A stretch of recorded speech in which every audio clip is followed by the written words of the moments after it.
Hey, good evening. It's Saturday evening, June 27th. Again, another week has come to a close. We've seen lots of activity, lots of things going on this week. Some of it disturbing, some of it beautiful and joyous.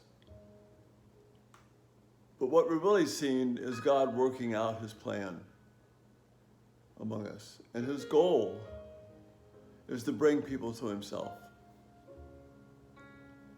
That sounds kind of stiff.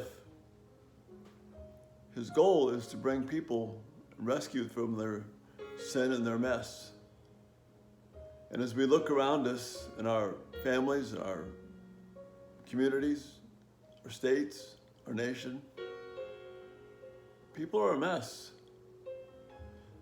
But yet we see these indications of joy. We see these indications that God is faithful to his covenant promise. We look at people and we see people made in the image of God. And that one beautiful reality that comes to us, that God chose to give us that in the very opening chapters of Genesis. Very, very opening words, the first few paragraphs. He could have started anywhere, but with Genesis 1, he tells us that we are made in the image of God and that we are made for purpose. Now, purpose is to be about taking control of this world. Not some, yes, for a grand scheme and doing great, beautiful, wonderful things. And we think of those people and they encourage us. But we're not all John Calvins. Some of us, our mission to occupy control, to bring honor to God, is right where we are in our home. To deal with other people who are made in the image of God. And to see the beauty that is there. And to work to draw out that image. To see the beautiful complexity that's there. The dignity of man.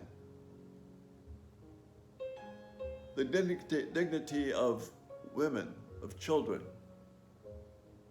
all made in the image of God. And these people that God has connected you to, what he wants you to see tonight, if you can just for a minute push out all the outside pressures and all the things that are there, God has placed you with some people that are made in his image.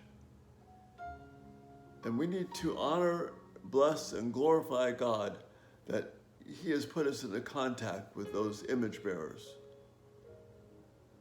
And just like you, they're flawed. Just like me, they have issues. But the remarkable thing is they're made in the image of God. That's a joy to us.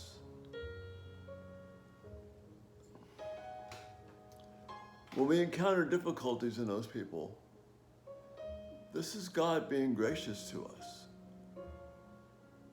This is God letting us know that we have the opportunity to reach out to another image bearer and share that imageness that we hold us together, that God made us to be.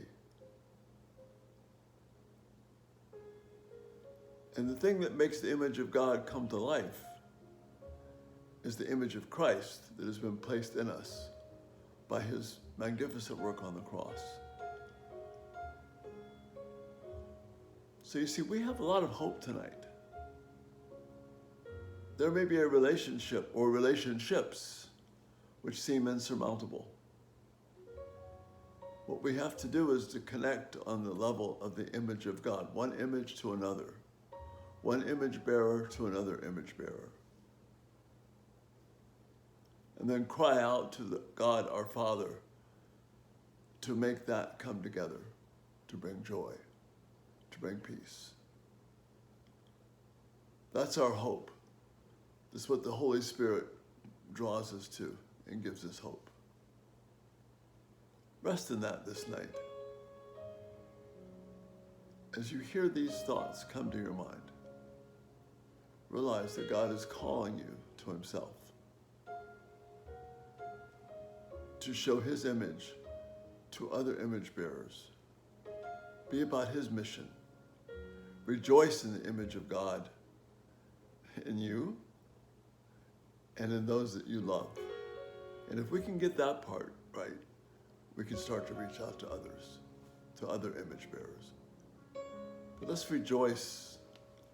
Put aside the difficulty, the hard things in life, the sin and mess ups of other people, and realize that we share a common unity in that we're all image bearers. And that comes to its fullest, most beautiful expression as we embrace the image of Christ. Rest well this night. Rejoice in being an image bearer and sharing that image with other bearers. Rest well. Good night.